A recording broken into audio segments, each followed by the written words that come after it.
ಈಗ ಅಪ್ಪರ್ ಭದ್ರಾ ಯೋಜನೆಯನ್ನ, ಅಪ್ಪರ್ ಕೃಷ್ಣ ಯೋಜನೆಯನ್ನ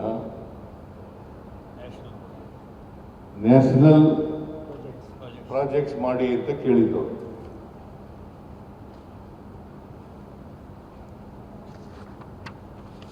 ಅದು ಮಾಡಿಲ್ಲ.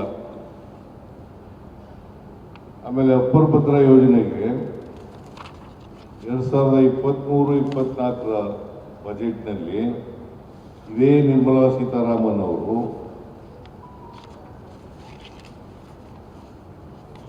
23-24 ಕೇಂದ್ರ ಬಜೆಟ್ನಲ್ಲಿ ಇದೇ ನಿರ್ಮಲಾ ಸೀತಾರಾಮನ್ ಅವರು ಹಣಕಾಸಿನ ಮಂತ್ರಿಯಾಗಿ ಬಜೆಟ್ನಲ್ಲಿ ಘೋಷಣೆ ಮಾಡಿದ್ರು. 5,300 ಕೋಟಿ ಕೊಡ್ತೀವಿ, 5,300 ಕೋಟಿ ಕೊಡ್ತೀವಿ ಅಂತೇಳಿ ಬಜೆಟ್ನಲ್ಲಿ ಘೋಷಣೆ ಮಾಡೋದು. ಅದನ್ನು ಕೊಡಿ ಅಂತ ಕೇಳಿದ್ದು ನಾವು. ಇಷ್ಟು ವರ್ಷಗಳಾದರೂ ಕೂಡ ಇದು 3ನೇ ಬಜೆಟ್ ನಿರ್ಮಲಾ ಸೀತಾರಾಮನ್ ಅವರು ₹1 ಕೊಟ್ಟಿಲ್ಲ.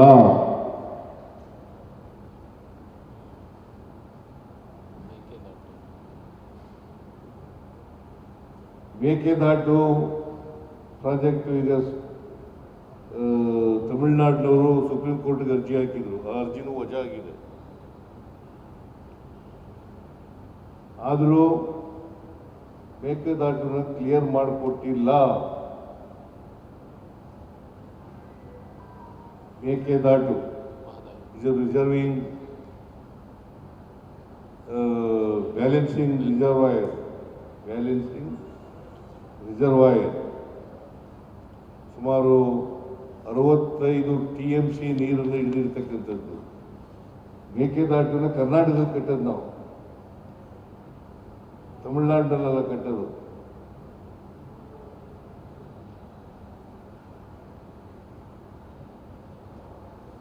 ಸುಪ್ರೀಂ ಕೋರ್ಟ್ನವ್ರು ಏನು ಹೇಳಿದ್ದಾರೆ ಅಂತಂದ್ರೆ 177.25 TMC ನೀರನ್ನು ಮಾತ್ರ ಕೊಡಬೇಕು. ಅದು ಸರಿಯಾದ ರೀತಿಯಲ್ಲಿ ಮಳೆಗಾಲ ಆದರೆ, ಸಂಕಷ್ಟದ ಟೈಮ್ನಲ್ಲ. ಮಳೆಗಾಲ ಸರಿಯಾಗಾದರೆ ಗುಡ್ ಇಯರ್ಸ್ ಅಂತ ಕರಿತೀವಿ ನಾವು.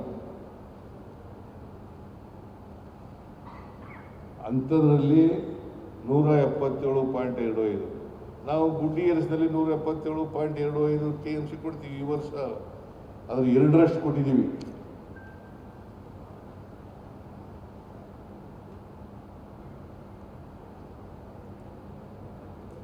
ಅದು ತಮಿಳುನಾಡಿನವ್ರಿಗೆ ಏನು ತೊಂದರೆ ಆಗಲ್ಲ.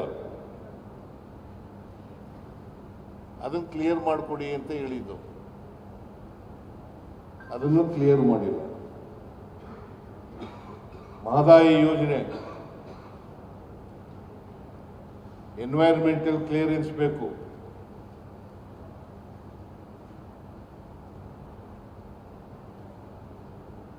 ಇವತ್ತಿನವರಿಗೆ ಎನ್ವೈರನ್ಮೆಂಟಲ್ ಕ್ಲಿಯರೆನ್ಸ್ ಕೊಟ್ಟಿಲ್ಲ.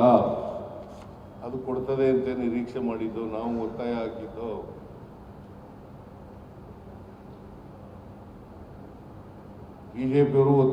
ಬಿಜೆಪಿಯವರು ಯಡಿಯೂರಪ್ಪ ಹೇಳಿದ್ರು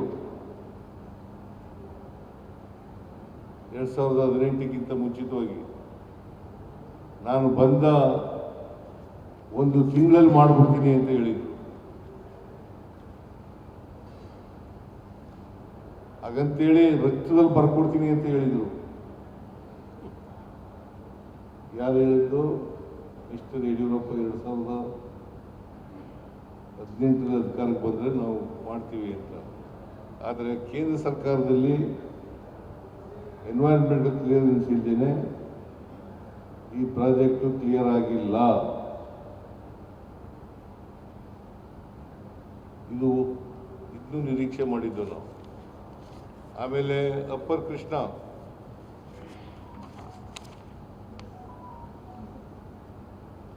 ಗೆಜೆಟ್ ನೋಟಿಫಿಕೇಶನ್ ಆಗಿಲ್ಲ.